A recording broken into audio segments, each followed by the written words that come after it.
Today's show is sponsored by the ABV Barrel Shop. The ABV Barrel Shop is located in the St. Louis metro community of Arnold, Missouri. The ABV Barrel Shop is focused on one thing, single barrels. Best of all, you can try before you buy.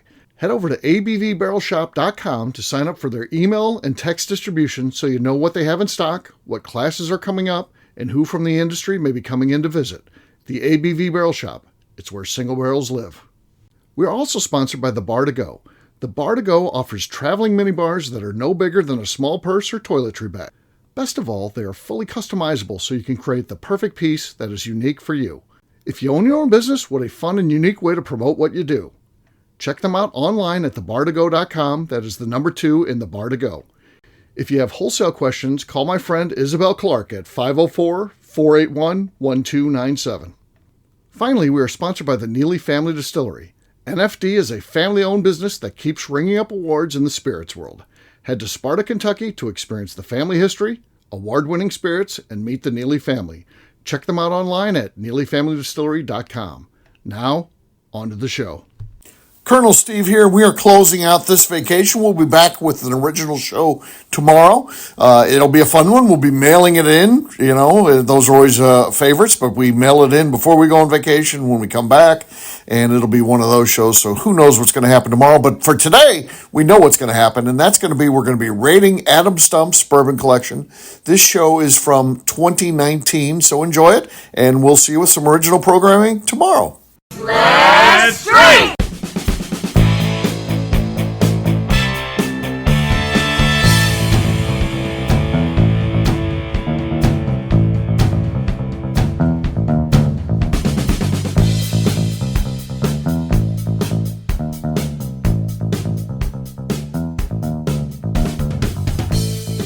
Welcome to the Bourbon Daily, the podcast about everything bourbon delivered to you Monday through Friday every week.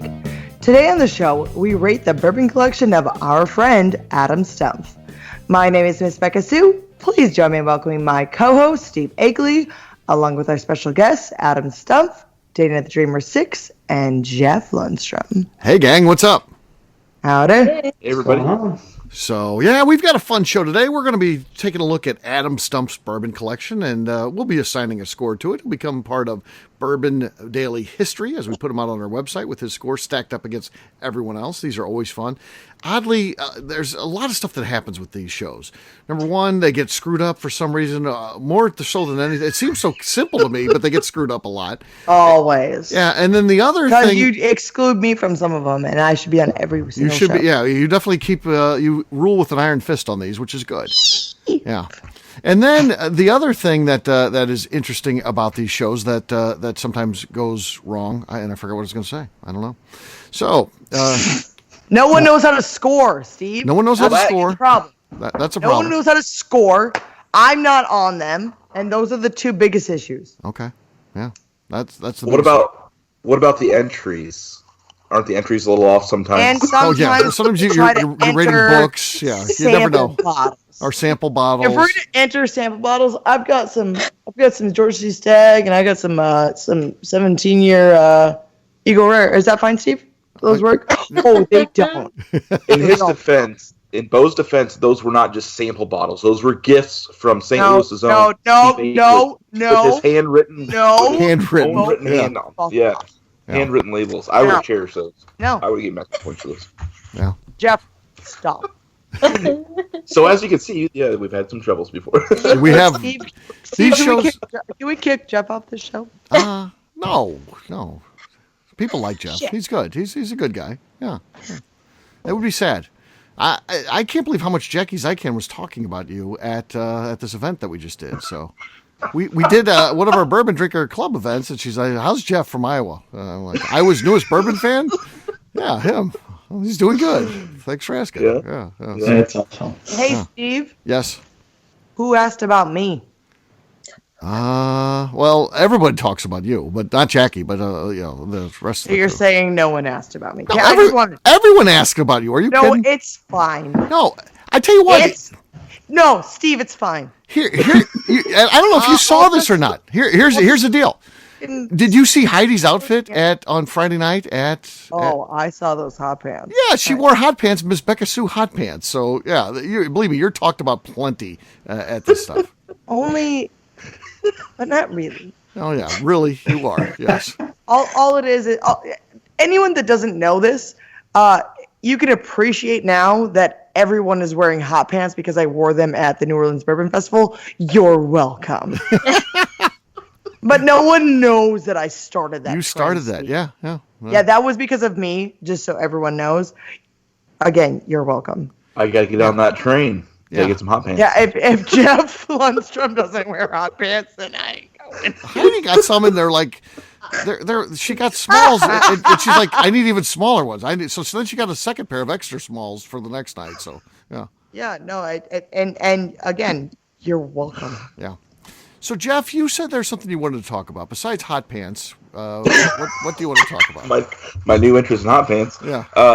Apparently they're a trend.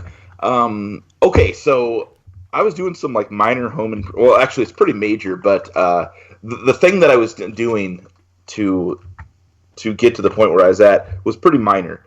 I went and shut off my water main. I had to solder in some pipes for putting a bathroom in my basement. But anyway, that's all I did. I shut off my water main, had to solder in some pipes. Fast forward a day later, and two plumbers are walking out of my house with $1,300 of my money. Oh man! So all that happened is my water main, the seal of my water main broke. So I turned it off and did my soldering. I turned it back on, and water started shooting out of the top of it. Or not shooting, but it kind of like bubbled out like a champagne bottle is how I described it to the plumbers. But anyway, yeah, so you made it worse. You made it worse. No, that's the thing, though. All I did was turn it off and turn it back on. There was soldering involved. I don't think it went on. I don't think things wrong with the turning off and turning off. Turning on, turn off. That didn't do anything. The soldering is where you went wrong. I was on the other end of the house. It was just the valve for the main wore out. It's like 100 years old. I don't believe. Anyhow, no, that's in my heart. I don't believe that. I can't. He said you broke it. But all I did was turn it off and turn it on. And I was just wondering if you guys have any crazy like home improvement stories or anything. Any crazy stories where maybe a car story or something like that, where you were just doing something simple like changing a headlight, and then all of a sudden you're spending $1,000 putting a new. But you're admitting the blame for fuse box in. You're What's that? admitting No. blame. No, I think you're accepting blame for this. Right. Well, 100% honesty. 100% honesty. I turned the valve off and turned it back on, and then it started leaking. So yes, it was my fault because I turned the valve off and turned it back on. I did not touch the valve. I was on the other end of the house, but so it I was nowhere near your fault. Yes. Okay. It was his fault. Yes. I wish you'd just admit it. So I'm just trying to make sure that we know. I didn't do it wrong though. I did. You did something wrong. I did. No. I did. It was an old valve. The seal wore out, and that's what. That sounds. Yeah. It flowed up like a champagne bottle. Then yeah. It's perfect. Typical man. No. Yeah. I can't fix anything, so I've given up. Yeah. Is it my fault? Yeah. It wasn't. Yeah, I tried to do some car stuff, and I screwed things up. So I don't do anything. I just pay people. Yeah, that's all you can do. Yeah, I can't even try. I can't fix anything. Well, literally, the register was something was broken in that, and I was like, I can't even fix that. Well, I'll call a guy. It's just sliding the thing. Apparently, not acceptable. Yeah, I can't do anything. I'll screw it up. Toilet flapper, I can't fix those. No, that's not fine. It's not good. One time, my father told a girl that worked for him, he said, so if you marry this guy, you know that anything that happens in your house, you're going to have to pay to get fixed, right? Uh-huh. And she goes, well, yeah. And he goes, no, anything that happens in your house, you're going to have to pay to get fixed. Yeah. And she goes, no, but I love him. All right. And my dad goes, no, I believe that you love me. He goes, I'm not arguing that. He goes, I just want you to understand that once you get married, nothing will be fixed for you. He goes, because like my dad is incredibly handy, and this girl's dad was also very handy. He goes, just so you know, nothing will be fixed. And so like I grew up in a household where like we better be able to fix things. So we fix stuff, and it doesn't blow up in our faces, Jeff. Huh. Okay. Because, well, I guess we're handy. Okay. And you're not. We're gonna go. We're gonna go Dana next. I want to save Adam because I know where he stands on this stuff. If he lies at all, if he lies one bit, I'm gonna bust his ass because I know. You think it's gonna be easy and cheap, and then all of a sudden something stupid happens. Yeah. All right, Dana, how about you? So I think my boyfriend and I meet like in the middle of the road. We both can kind of fix things, but I think the funniest was. So my stove was given to me by my mom because she wanted to upgrade. I'm like, yes, free stove, please. So the coil in the bottom, I was cooking something and I was like, wait, the stove is extra yellow. So I opened it up and my coil is on fire. Oh, I had to run back to the breaker box and like turn it off. And I was like, oh shit. And then you look at it and it's like just charred. So I had to order a new coil. And so the lovely boyfriend's like, oh, well, if you have it off, there's no power to it. I got this. So he takes the coil out and is trying to put the new one in. Someone's going to get zapped. No, man. Yeah, the trick. So, yeah, his electrician abilities have been revoked. That's fair. Yeah, but yeah, so we cut the breaker back off and he got it in and it was good. But yeah, that whole, like, just because it's off doesn't mean there's power was like, that's still held over his head. All right, Adam, how about you, man? I'll preface it with this. I temporarily fix a lot of shit. Wait, you're not good at it? Temporary in farmer vocabulary is approximately 3 years or so. So I temporarily fix That's pretty good. I don't know that I've, at least recently, that I'm getting into a project I haven't been able to get out of. Other than Steve, probably the one you're alluding to is the one up in the bathroom. Yeah, I heard about this. So, which, by the way, I did get fixed. So yeah, Laura had some little towel hooks that needed to get hung up or whatever. They said live, laugh, love. And of course they do. She just gives me relentless shit because live and laugh fell down. So we were also hanging on love, obviously. That's all you need is love, though. Yeah. That's all you need. We were hanging on love. Literally, I was hanging on love. Yeah. But no, they are all three back up now. However, Charlotte is trying her damnedest to rip love off the wall. That is the damn shit. But no, seriously, like she grabs on the towels and like hangs on them. It's ridiculous. Okay. So you'd say you're good or not good at like home improvement thing? You should be good at home improvement. I know. Like, I feel like you are running a distillery. Like, if anyone out of all of us would be good at home improvement stuff, it should be Adam. Well, and I'm Sue, you're onto something there. You're onto something. You're right, because his distillery he should know how to fix shit. His distillery is a modern marvel with all stuff that he's fixed, but he spends all his time there, and then he goes home. I think he just wants to crash in his slippers on the couch, and he doesn't fix stuff at the house. With or without, depending on the night. Yeah. Right. So yeah, he definitely can do it, and probably better than all of us, but he elects not to, at least not on a timely basis, because I asked about this, because I was like, there's so much stuff that's cool here, and Adam's done all this. I was like, does he do the same stuff at home? And then that's when she went into all the stuff, including the live, laugh, love, all that stuff. Jesus. So we need to do a damn episode with Laura here. Like, God. No, we should. We already are doubting you about everything ever that you say. Like, she's just gonna make us really doubt you about everything. Yeah. True. Like, is Laura? Is she the distiller? Does she do all the distilling at this point? Yeah. She does. Do you do anything, Adam? What do you even do? That's a good question. He's the janitor. We see his janitor. I just fully believe in his wife at this point. You just can't help but ponder it. You guys are a bunch of assholes today. I know. I didn't do anything. Yeah, Adam's lashing out, which is not a smart thing to do before we go to grade him. So yeah, we'll see how this plays out for him. He's already got a negative 10 on that. All right, well, big old F on there. So on this show we drink. What does everyone drink? And we're going to start with Dana, the Dreamer, 6. All right, so I almost killed this bottle the other night, but I was like, I guess I'll save it for my pals. But this is the George Dickel Bottle and Bond. unfortunately, it's been super squeaky, so I feel like that's all we're gonna get. But a little bit. Well, But not much.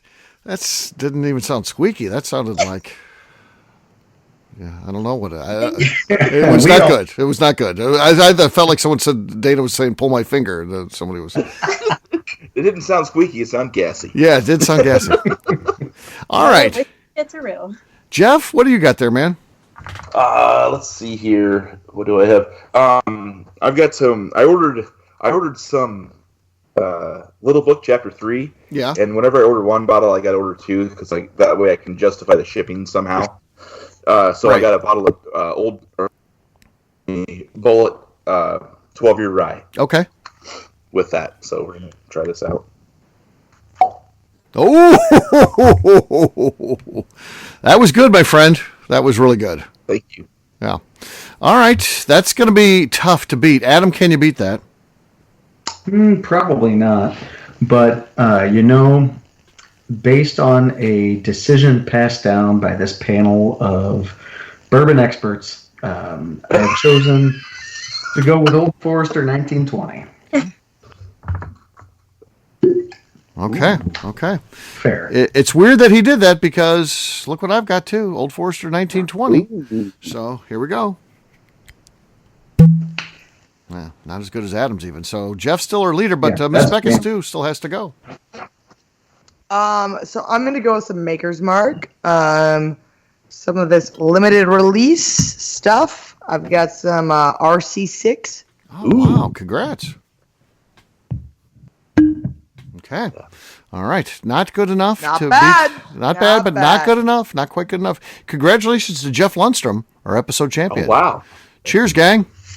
I lost my cord. Jeez. Oh, wow. She's lost her cork. Sorry. I don't Okay. know why I yelled that. All right. Well, now that you're set, do you want to do the cheers? Cheers, Miss Becca Sue. Sorry. Cheers. All right. We're going to take a quick break. And then when we come back, it's time to rate my bourbon collection, Adam Stumpf edition. We'll do that in just a few.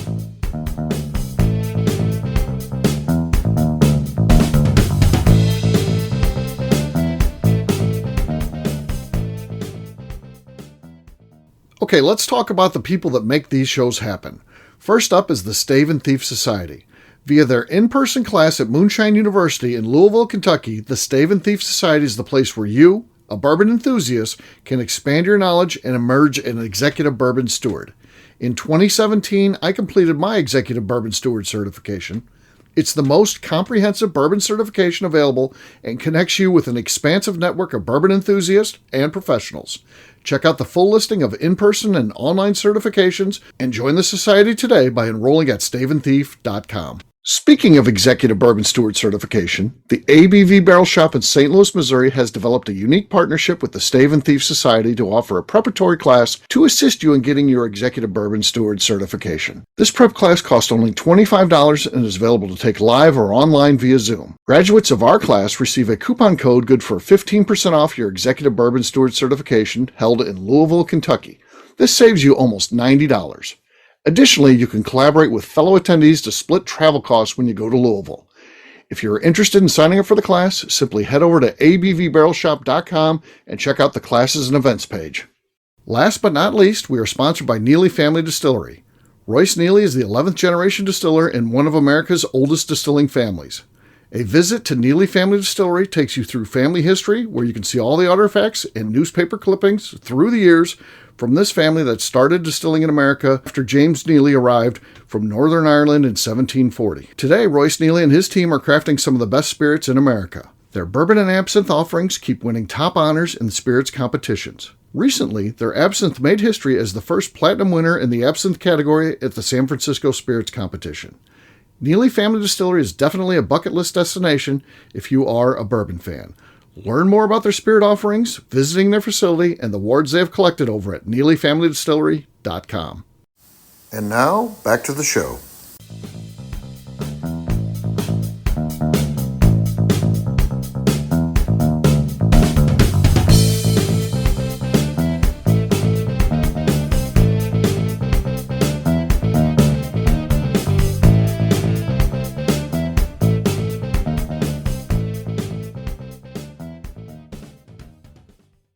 Hello, this is Jeff from Iowa, and you're listening to the Bourbon Daily.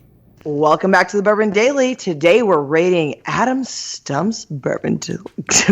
Wow. I don't know what we're doing. We're not rating anything. Yeah. Okay. Things are going well tonight. And let me try to use my words again. Okay. Welcome back to the Bourbon Daily. Today we're rating Adam Stumpf's Bourbon Collection.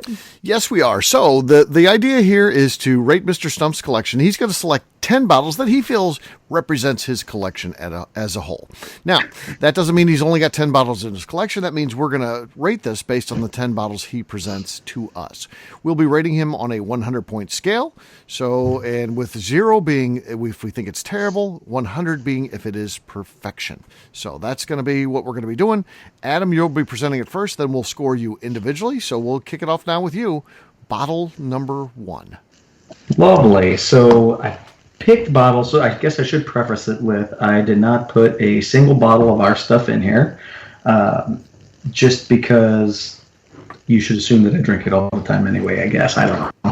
Whatever. But I did grab a bunch of bottles that either A, when I got them, I was just ridiculously excited to get them, or some kind of special thing around getting that bottle, or when I opened it, was really, really surprised. So that's kind of how all these are put together. I guess I'm going to start with kind of the craft side of things.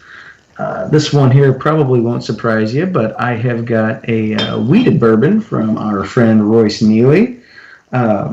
This one we got when we went down to the distillery in August, and the reason I like this bottle so much, number one, the whiskey's delicious, obviously, but Royce and Papa took the time out of their day to walk us back to all their barrels, and this sample came right out of the barrel in the Rick House. So not even selected to go to the gift shop or get bottled or anything like that, and basically just out of Royce and Papa's hospitality, they grabbed us that bottle. So definitely a good memory that we'll hang on to for that one. Is it a special bottle at all? Is it just from Neely? Like, is it a barrel pick? Is it anything like that? This is no. I mean, I don't know if it became a barrel pick or what, but this was literally they drilled a hole in this bottle and drilled a hole in that barrel, pulled the sample into this bottle, that's special. Then, yeah, it wasn't even available for sale at that point. They just pulled it right out of the barrel for you. That's cool. Yeah. Did they prove it down at all, or is there? No, not at all. And you can see like there's quite a bit of char in the bottom. There's char in there. Boy, that's dark. Yeah, that's cool. Yeah. That's cool. Going up. Next one, sticking on the craft side of things. This is one of my favorite whiskeys out of a local distillery, Steve. This is from our friend Dave. It's still 630. Okay. Not a bourbon and not a rye, but it is Dave's Bottled and Bond sorghum whiskey, which I think is absolutely fantastic. Okay. It's sweet. It's almost got some rum-like characteristics in it, and it is really, really, really good. All right. Excellent. And that one is he does it one or two times a year. He does it in 375s. Really good stuff. All right. What's your third one, sir? Third one, I was fortunate enough to actually pick this up on the shelf while we were down at the distillery. This is Peerless Bourbon batch number 2. So I noticed that a lot of the Peerless Bourbon I've seen on the shelf in the wild doesn't have a batch sticker right here. And this one from the distillery did. So I was kind of pumped about that. Delicious stuff. Funny story about this bottle in particular, Steve. I was so excited to get it. I was taking it in to Chris Round at Stubborn German, and I was holding it just like this by the cork. I had already opened it, of course. And the damn bottle slipped off the cork and hit Chris's asphalt parking lot and started to roll down the parking lot. And luckily I saved it. I mean, there's still a fair bit of but it was almost lost. You know, I'm going to thank it to that thick-ass bottom on the base of that glass. Yeah. And then I guess the last one on the craft side of things, I was just floored when I had this. I think it's absolutely delicious. This is Wilderness Trail. It's their single barrel bourbon. It is Bottled and Bond. And man, first time I popped this open, I was kind of up in the air on what it was going to be. And they have done a wonderful job on that product and at a very affordable price as well. I think it's absolutely fantastic. All right. Now we get into the big guys here. Yeah, so bigger guys now. Let's see. First one. This is a culprit of an infamous night here. This is the first barrel pick that I was ever part of. So this was the first barrel that the Brown Water Society at Stubborn German Brewery ever picked. It is a 14-year-old Knob Creek. Okay, 14-year-old. That's impressive.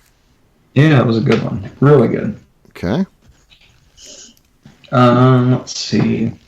This one was given as a gift from Derek Gamlin. We hosted the Missouri Whiskey Society out at the distillery for a farm-to-table dinner. Like, we put up a tent out in the field, had this awesome dinner that Derek's chefs brought in and all that stuff. And this is a Maker's Private Select that the Missouri Whiskey Society did. All right. Excellent. Dun-dun-dun-dun-dun. I've been drinking this one a bunch. Did he say that that number 5 one was Knob Creek? I don't think he actually said it out loud that it was Knob Creek. Yeah, it was Knob Creek. You showed it, but I don't know if you actually said Knob Creek. Okay. That 5. Knob Creek, 14-year. Just so everyone knows. Let's see. This one, Old Foe 1920. This is the first time we went down to the Old Forester Distillery in Louisville, and that was actually the first time I ever had 1920. I guess really any Old Foe products kind of right next to each other, and to me, 1920 is just a standout. So I was honestly really looking forward to trying Statesman when we'd gone down there, and I hadn't tried it at that time, but relative to 1920, I love that stuff. Yep. This one was fun. This was my first ever big distillery tour when we went and visited Buffalo Trace. Bottle of Blanton's. They were bottling Blanton's the day we were there. Was fortunate enough for it to be sitting in the gift shop down there in Frankfurt, so obviously was obligated to buy a bottle of it. Of course. Steve, So it's just a gift shop one? Yep, just a gift shop bottle. What? I like how you're carefully using your words there and weighting your scores with. Oh, yeah. I am. Just What just letter- make sure what letter that is it? I just don't want you to think that you're special. Let's it's see. an S. Well, you know what? S is good. That's for Steve. With this. Yeah. What was what you were talking some shit? Jesus Christ. What? Did you I'm get just trying to make Freddie sure Johnson that to like, sign I know it? what it is you're saying to me while I'm rating you. No, but that is the day that I saw him cashing his lotto tickets at the gas station outside the Yeah, distillery. there you go. Right. You could have got Gift it shop, signed in. Yeah. not special. Okay. I'm writing that down. Number 9. Number 9. This was a bottle that I opened up and I feel like is ridiculously undervalued. It is so good for the price that they put on this bottle. Steve, you know this one well. David Nicholson, 1843. Yep. There you go. Okay. And finally, this one is like the only rare bottle in my collection by any means. It is one of 2 in existence that I know of. It is an unopened 1953 Old Monroe. Wow. So, yeah, this is the brand that we named our bourbon after. So we were fortunate enough to get one of these bottles. Trying to procure a second so I can bring myself to actually open one of them. But for now, it sits on the shelf. Okay. All right, Adam, here's where we're at. You've done what you can. You are no longer part of the dealings of the show. You have to sit back and take whatever's dished out to your way. So this is what we're doing. Our judges, what we'd like you to do is explain why you're going to give a score and then give the score. So it's like any judging show. You talk about what you're going to do and then you do it, okay? Yep. All right, Dana, you're going to be first. Hold on. Math is hard. Let me do some math. All right. So I would just say that I got shade for a distillery bottle that I got. Jeff. I didn't say anything. But I do think it's super cool that you got something straight out of Neely. And, like, I wish someone would go to a barrel and pour me something. But, yeah, I don't get that. But, and the Blantons, I like that just because, like, you're there and you can get it. And it's something that a lot of us can already get. but you have your own special story. The Knob Creek is obviously going to be infamous to all of us. So, and the Old Monroe, that's just beautiful. So, I'll give you an 89. 89. Okay. All right. Next up is Jeff. Well, I heard you describe your collection as a drinking man's collection or something like that, and I think that you were totally off by that. You have some amazing bottles in there that, I mean, basically everything I have you can get from a store shelf. To have a bottle drawn from a barrel by Royce and Papa is like amazing. You got the char in there. That is, you talk about that Old Monroe bottle that there's only one or two of them in existence. There's only one of those that I know of in existence. That's pretty awesome. So you had me there. And then the Still 630, I am dying to try their sorghum whiskey. I actually put that on my Christmas wish list, so hopefully someone gets me that. But that sounds awesome. And Still 630 is doing a lot of cool stuff. I love that. And then obviously your Old Monroe bottle knocks my socks off. There's not a better person on the planet to have that bottle than you. So that is just cool as heck. And then the Blanton's, just like Dana said, everyone can get that, but yours is special for a certain reason, and I respect that because, like I said, that's basically my whole collection. But every bottle is special for a certain reason, and so, like I said, I was blown away by your collection. Awesome.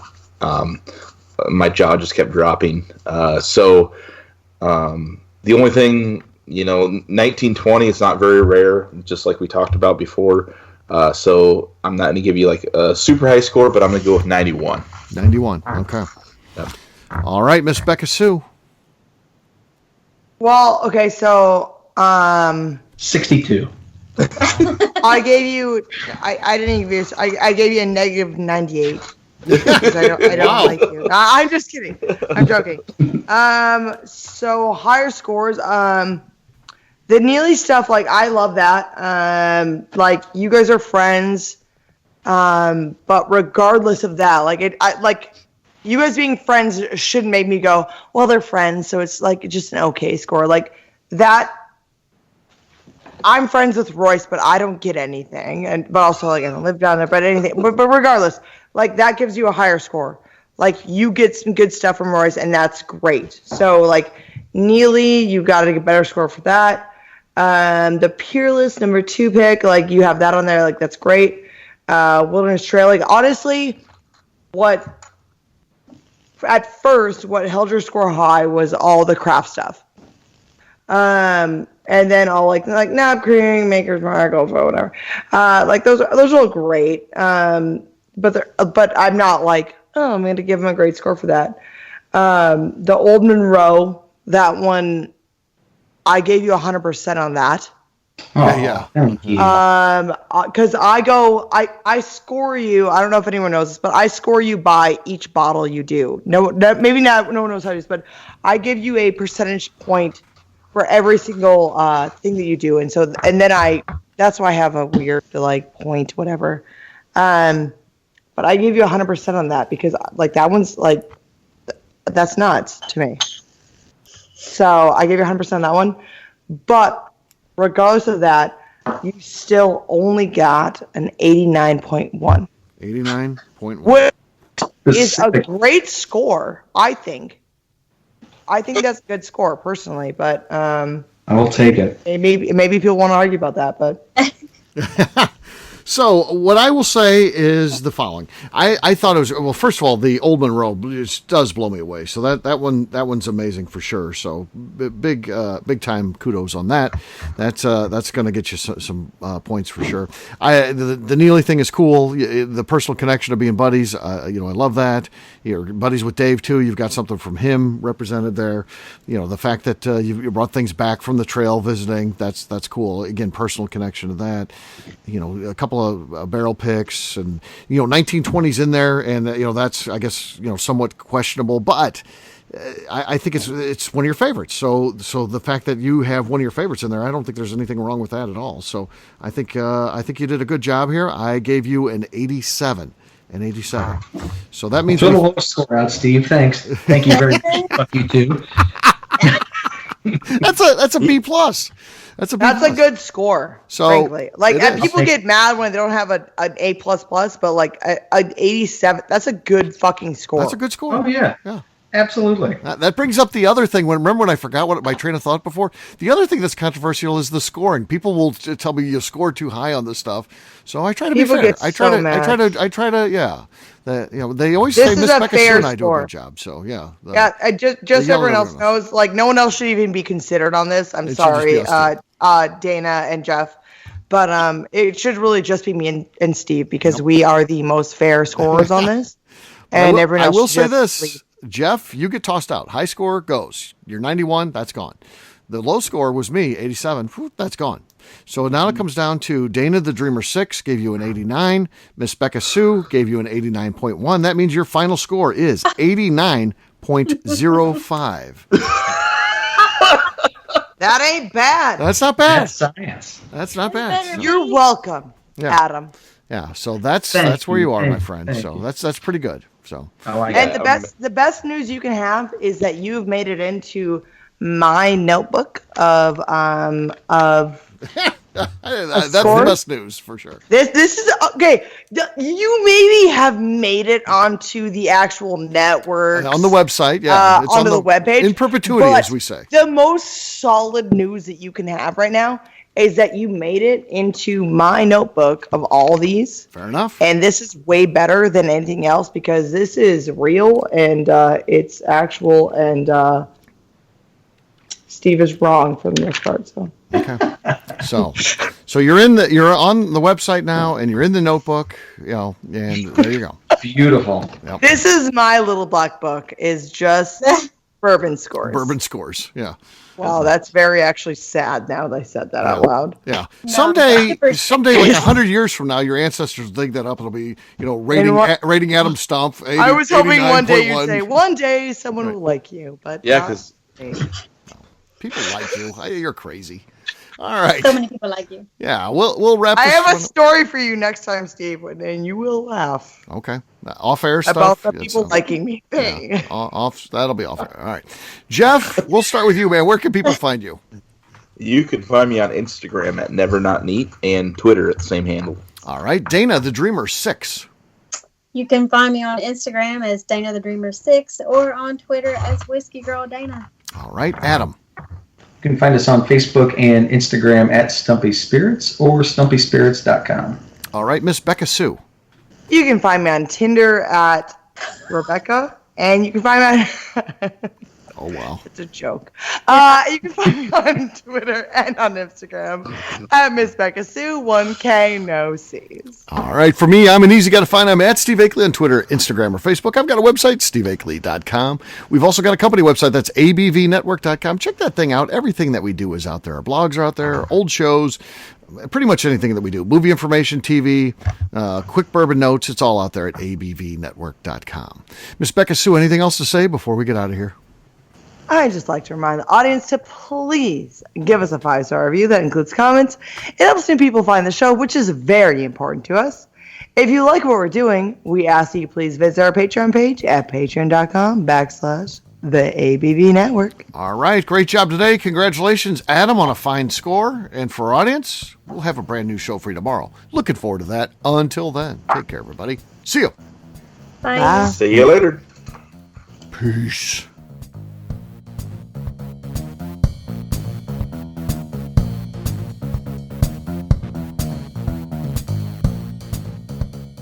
Before we let you go, let's talk about one last thing. The ABV Barrel Shop in the St. Louis community of Arnold, Missouri. The ABV Barrel Shop is focused on a couple of things. First of all, single barrels. We are the place where single barrels live. We go to distilleries, taste through the whiskey, select the best barrel, and have it shipped to our store where we present it to you, our customers, by allowing you to try before you buy. We're also known for the classes that we have in our education center in the store, as well as the events we have with industry professionals from the bourbon business. If you are in the St. Louis area, please come by and visit us at 6 Fox Valley Center in Arnold, Missouri. Or at a minimum, at least sign up for our email and text distribution so you know exactly what's going on in our shop over at abvbarrelshop.com. This is Steve Akeley, owner of the ABV Network, signing off. We thank you for listening to our programming and truly appreciate your support. The Bourbon Daily is part of the ABV Network. For more information or to become a sponsor, please visit abvnetwork.com. Thanks for listening and cheers. This has been a Steve Akeley production.